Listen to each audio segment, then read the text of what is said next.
अस्सलामुअलैकुम। 2024 अपने इख्तिताम पर है और इस साल में बिटकॉइन ने $100,000 को ब्रेक किया है। बहुत सारे एनालिस्ट का ये ख्याल है कि 2032 तक बिटकॉइन $1 मिलियन के आसपास जा सकता है। यहाँ तक कि कुछ एनालिस्ट तो नेक्स्ट साइकिल की भी बात कर रहे हैं। यहाँ पर हमारे पास एक बेहतरीन चार्ट है, लॉगरिथमिक भी चार्ट है और लीनियर भी है। लॉगरिथमिक अगर हम बात करें तो यहाँ पर ये कहा जाता है कि यहाँ से सिर्फ 10x की बात है, जो कि बिटकॉइन के लिए कोई एक बहुत बड़ी चीज़ नहीं है। डेफिनेटली इसमें मार्केट कैप का भी बहुत ज़्यादा शामिल होती है, क्योंकि इस वक्त बिटकॉइन की मार्केट कैप तकरीबन 2 ट्रिलियन के आसपास आई है। 1.87 गालबन आई बिलीव 1.89। तो ये अगर आपको यहाँ से 10x चाहिए तो उसके लिए आपको तकरीबन 18 ट्रिलियन की मार्केट कैप, 19 ट्रिलियन की मार्केट कैप बिटकॉइन की होगी, तो 1 मिलियन के आसपास जाएगा। लेकिन ये सारी चीज़ें हो सकती हैं क्योंकि फाइनाइट यानी कि इसमें मैक्सिमम एक क्वांटिटी कैप है जो कि 21 मिलियन पे है। और अगर ये रिजर्व एसेट बनता है एक मुल्क का और मल्टीपल मुल्क 2025 में फोमो का शिकार होते हैं तो मार्केट में पीछे इतना बिटकॉइन अवेलेबल ही नहीं है। तो यहाँ पर डिमांड और सप्लाई बहुत ज़्यादा प्ले आउट करेगी और आपको बिटकॉइन एकदम ऊपर चढ़ते हुए दिखाई देगा। डेफिनेटली बिटकॉइन जब जाएगा और एक जगह पे वो रुकेगा तो उसके बाद हमें एक massive extreme massive alt coin season दिखाई देगा। इस वक्त अगर हम बात करें तो बिटकॉइन की डोमिनेंस अभी भी फिलहाल 58 के आसपास है।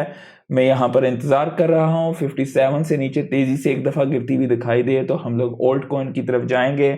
इस वक्त जब आपको बिटकॉइन यहाँ पर तकरीबन आपको अगर देखेंगे ओल्ट कॉइन इंडेक्स पे 25 के आसपास जाएगा, यानी कि सही बिटकॉइन का सीज़न होगा, जो कि उम्मीद की जा रही है कि जैसे ही डोनाल्ड ट्रंप आएंगे तो पहले हमें स्टार्टिंग में बिटकॉइन पंप होते हुए दिखाई देगा। उस फेज में यहाँ पर हम ओल्ड कॉइन्स में शिफ्ट करेंगे अर्ली नेक्स्ट ईयर जनवरी में, और वहां से ओल्ड कॉइन का सीजन स्टार्ट हो सकता है। रशिया ने कहा है कि it's using bitcoin to avoid its sanctions, और ये इट्सेल्फ बहुत बड़ी चीज़ है कि बहुत सारे ममालिक अब बिटकॉइन का इस्तेमाल कर रहे हैं। KULR ये टिकर सिंबल है, KULR टेक्नोलॉजी ग्रुप का। ये पब्लिकली ट्रेडेड कंपनी है NYSE पे, और इन्होंने 217 बिटकॉइन परचेज किए हैं 21 मिलियन के फॉर इट्स बिटकॉइन ट्रेजरी। और जैसे ही इन्होंने ये परचेज किए हैं तो इनका आप देख लें यहाँ से इनका इक्विटी जो है, इनकी स्टॉक जो है, इसकी प्राइस एकदम कैसे अप्रिशिएट हुई है। ब्राजील सेंट्रल बैंक ने ये प्रपोज किया है कि बैन किया जाए स्टेबल कॉइन्स के ट्रांसफर सेल्फ कस्टोडियल वॉलेट, यानी कि आपके पर्सनल वॉलेट्स में जिन्हें आप होल्ड करते हो। कल मैंने एक बाकायदा पूरी डिटेल्ड वीडियो बनाई थी स्टेबल कॉइन्स के हवाले से, जाइए उसे देखिए, आपको समझ में आएगा कि फ्यूचर स्टेबल कॉइन्स जो है बेसिकली फ्यूचर में बहुत बड़ा किरदार इख्तियार करेंगे। और ये सेल्फ कस्टोडियल में इन्होंने तो खाली ये बात की है मेटामास्क या ट्रेजर, कोई भी किस्म का सेल्फ कस्टोडियल वॉलेट में जब आपके पास आ जाता है तो हुकूमत का उस पर कंट्रोल नहीं रहता है, जिसके पास भी इस वॉलेट का पासवर्ड है। लेकिन बाय द वे जितने भी स्टेबल कॉइन्स हैं उनमें कहा जाता है कि उसमें किसी तरह का कंट्रोल और हेराफेरी हो सकती है। जो लोग उसको बनाते हैं वो आपके वॉलेट को ब्लैकलिस्ट और ये सारा कुछ कर सकते हैं। इसलिए सबसे बेहतरीन चीज़ बिटकॉइन है। आप अपने एहसासों को वापस कन्वर्ट कर लिया जी करें कि बिटकॉइन में मुख्तलिफ जितने भी सतोशीज में आप उसे होल्ड करते हैं, क्योंकि वो सबसे ज़्यादा डिसेंट्रलाइज नेटवर्क है और आप उसे ट्रूली ऑन करते हैं जब वो आपके वॉलेट में होता है और उस पर कोई स्वाय आपके कंट्रोल नहीं कर सकता है। वो पासवर्ड जिसके पास भी होगा वो उसके पास उसकी चाबी होती है basically. US Congress is expected to prioritize crypto legislation in 2025। तो लेजिस्लेशन के हवाले से खाली यूएस ही नहीं और भी बहुत सारे मुल्कों में आपको 2025 में खास करके स्टेबल कॉइन के हवाले से कानून जो है, कानून साजी वगैरह 2025 में आपको बहुत ज़्यादा दिखाई देगी। तो 2025 हमारे लिए इंशाल्लाह बहुत अच्छा होगा। लेकिन अगर ये बात याद रखिएगा कि अगर मार्केट बहुत ज़्यादा ओवर इन्फ्लेटेड हो जाती है, जैसे कि अगर आपको जो नॉर्मल टोकन भी है वो कई मतलब आप कह दें कि 10x 7x इससे ज़्यादा हो जाता है हर कॉइन, तो वो एक एक्सट्रीम ग्रीड का फेस हो सकता है जो कि एक्सट्रीम रिस्क ले आती है मार्केट में। ओवर वैल्यूड हो जाते हैं प्रोडक्ट्स, और जब ये चीज़ आती है तो रिसेशन की अलार्म्स जो हैं वो बजने शुरू हो जाते हैं। तो मार्केट से एग्जिट होना भी बहुत ज़रूरी होता है जब मार्केट एक्सट्रीमली ओवर इन्फ्लेट हो जाए। अब वो अगले साल होती है या उससे अगले साल होती है, डिपेंड करेगा। जस्ट क्रिप्टो पे ही नहीं आपको नज़र रखनी पड़ेगी, आपको इक्विटी मार्केट पे और मुख्तलिफ किस्म के जितने भी जो मैक्रोज हैं उन पे भी नज़र रखनी पड़ेगी। ये पब्लिकली ट्रेडेड कंपनीज हैं जिन्होंने बिटकॉइन को परचेज किया है स्ट्रेटेजिक रिजर्व्स के लिए इस महीने में। हट 8, KULR जिसका भी मैंने जिक्र किया है, Mara, BitFuFu, Rumble, leaf brands, micro strategy, ये तो भाई साहब जिधर पैसा मिलता है फ़ौरन बाई करते हैं। Bitcoin Well Inc, Matador technologies, the institutions are FOMOing in. Do Kwon का कहा जा रहा है कि उनकी जो मोंटेनेग्रो में एक्स्ट्राडिशन की अपील थी वो शायद लूज़ कर जाएं, तो यूएस में ही ज़्यादातर चांसेस हैं कि इनकी एक्स्ट्राडिशन होगी, क्योंकि ये टेरा लूना का जो क्लैप्स और $40 बिलियन तकरीबन उसकी वजह से ज़ाया हुआ था, मार्केट से उड़ गया था रातों रात। कई लोग कंगाल हो गए थे, कई लोगों का बेड़ा गर्क हो गया था। तो देखते हैं आने वाले दिनों में इसके हवाले से क्या होता है। ये बाय द वे एक बेहतरीन चार्ट है, मैंने सोचा आपके साथ शेयर कर दूं। ये डॉलर का चार्ट है, डॉलर की परचेजिंग पावर के लिहाज से। 1913 में एक डॉलर के मुताबिक परचेजिंग पावर थी, लेकिन आते आते आप यहाँ पर देख लें उसकी परचेजिंग पावर कितनी गिर चुकी है। अब ये डॉलर की परचेजिंग पावर है, हमारे मुल्कों की से कई गुना ज़्यादा गिरी हुई है। तो आप अंदाज़ा लगा सकते हैं कि फ़ियाट में कितनी प्रिंटिंग होती है तो कितनी ज़्यादा हेरा फेरी होती है, क्योंकि उसके जितने भी ट्रांजैक्शंस वगैरह जो कुछ भी आप कह देंगे उसकी प्रिंटिंग जितनी है, ओपन लेजर नहीं होता है, तो कितनी हुकूमतें उसको कितनी दफ़ा प्रिंट करती हैं। तो इन चीज़ों का रिकॉर्ड ना होने की वजह से, और जितनी मर्जी जाएं कोई उसकी मैक्स लिमिट नहीं होती है। और ज़ाहिर है आपके वालिद साहब ने, आपके बुज़ुर्गों ने जो है 30-30 साल मेहनत की होती है, पैसा सेव किया होता है। तो अगर जिस तरह पहले दौर में होता था कि सेविंग करते थे लोग, आज के दौर में आप सेविंग करके पैसा बचा नहीं सकते, क्योंकि अगर आप सेविंग करते रहोगे और इन्वेस्टमेंट नहीं करोगे, रिस्क नहीं लोगे अर्ली स्टेज पे, अर्ली एज में ख़ास करके जब आप पे जिम्मेदारियाँ कम होती हैं, तो होता ये है कि आपकी परचेजिंग पावर कम हो जाती है। आपने जो चीज़ खरीदनी है जब उस वक्त तक पहुंचेंगे, हाँ भाई 10-15 साल मेहनत करेंगे, उसकी कीमत कई गुना ज़्यादा हो चुकी होगी। असल में आपने जो सेविंग की होती है उसकी परचेजिंग पावर कम हो जाती है। तो बराए मेहरबानी वर्कर मतलब नौकरी करें सारा कुछ, लेकिन अपनी इन्वेस्टमेंट की जर्नी को ये नहीं कि एकदम एक्सट्रीम रिस्क पे जाएं। एजुकेट करें अपने आप को, किसी की तरफ क्या बोलते हैं स्पून फीडिंग की तरफ ना जाएं, खुद सीखने की कोशिश करें।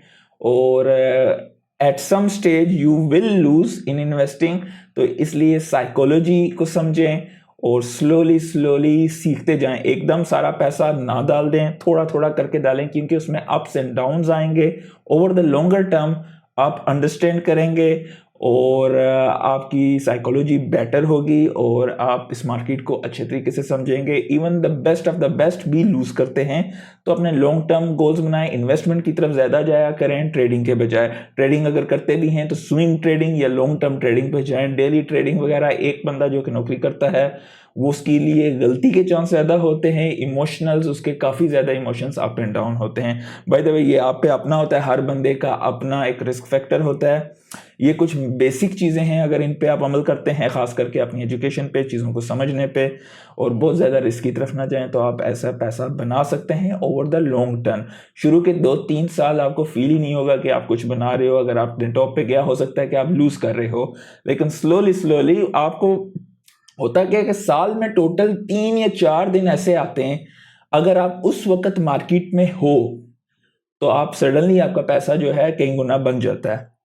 लेकिन जो लोग होते हैं, यार मैंने पैसा डाला 2-3 महीने, या तो नुकसान हो रहा है या चढ़ ही नहीं रहा, निकाल दिया, और फिर बाद में मार्केट जैसे ही निकाला चढ़ गई, तो वो लोग जो है ना, मतलब वो कंसिस्टेंसी नहीं होती है उनमें।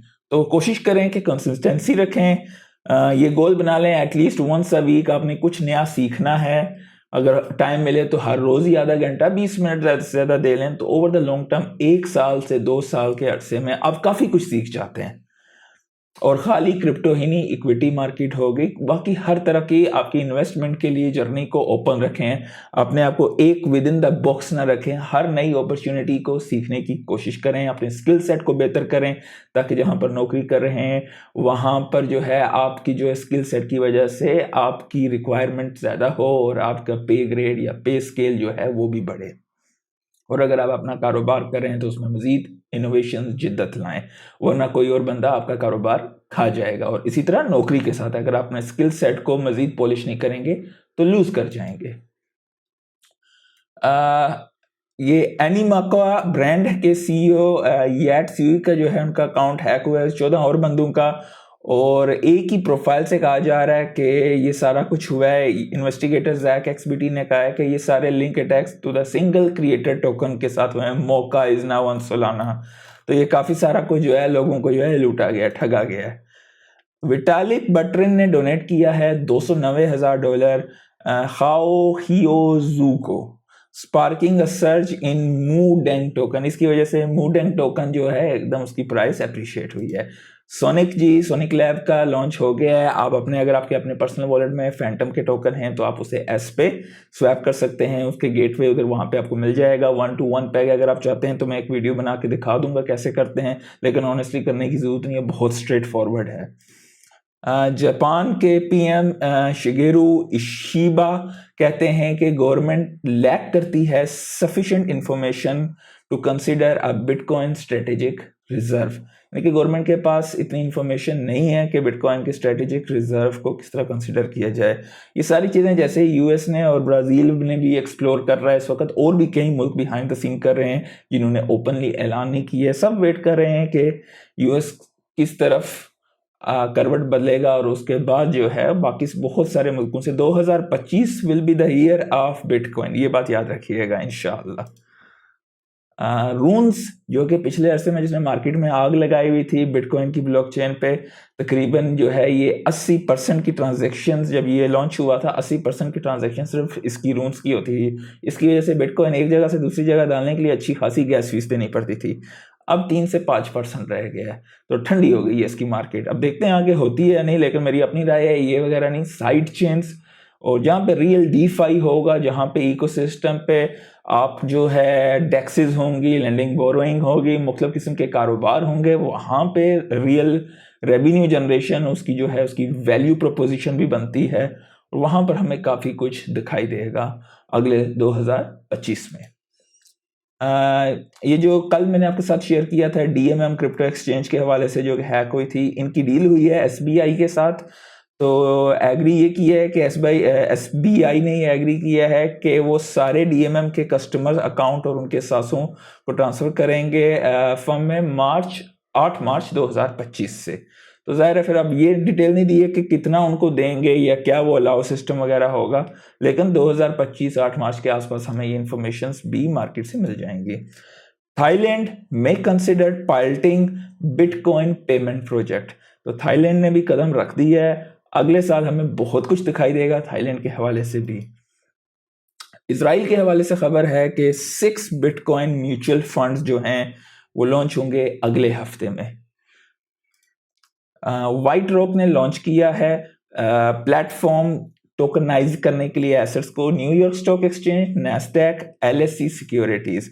अब इससे क्या होगा कि जितना भी ट्रेड फाई है, यानी कि हमारा ट्रेडिशनल फाइनेंस है, वो और डीफाई डिसेंट्रलाइज फाइनेंस एक किस्म की ब्रिजिंग होगी। हम वेब 2 से वेब 3 की तरफ का सफ़र कर रहे हैं। आने वाला दौर बहुत क्रेजी दौर होगा, और जो बंदा इस सफ़र के दौरान चीज़ों को समझेगा, अपने स्किल सेट को पॉलिश करेगा, सही समझ के इन्वेस्टमेंट्स करेगा, तो अगले 5 से 8 साल में आप यानी कि फाइनेंशियल इंडिपेंडेंट रिटायर अर्ली हो सकते हैं।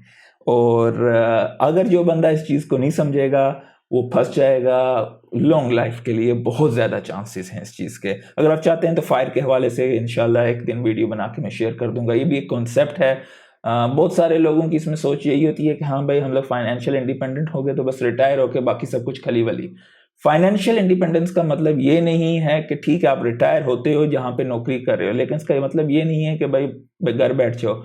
आप स्टडी करो, रिसर्च करो, आपके पास कैश बैलेंस, एक आपका घर का किचन चलना चाहिए, बाकी आपके पास कैश बैलेंस, आपके पास 5 से 7 ज़राए कम से कम होने चाहिए और आपके पास कैश बैलेंस होना चाहिए ताकि आप इस तरह के रिस्क में मज़ीद कैलकुलेटेड रिस्क इन्वेस्टमेंट्स वगैरह कर सकें। लेकिन उसके लिए आपके पास 5 से 7 साल का एक्सपीरियंस होना ज़रूरी है। आप इन चीज़ों को समझें कि कितना कैलकुलेट, अगर आप सोचें हाँ भाई हो गया पैसा, मैं रिटायरमेंट ले रहा हूँ, फाइनेंशियल इंडिपेंडेंट हो गया हूँ, एक जगह पे पैसा डाला, सारा बर्बाद हो गया, फिर बेड़ा कर है।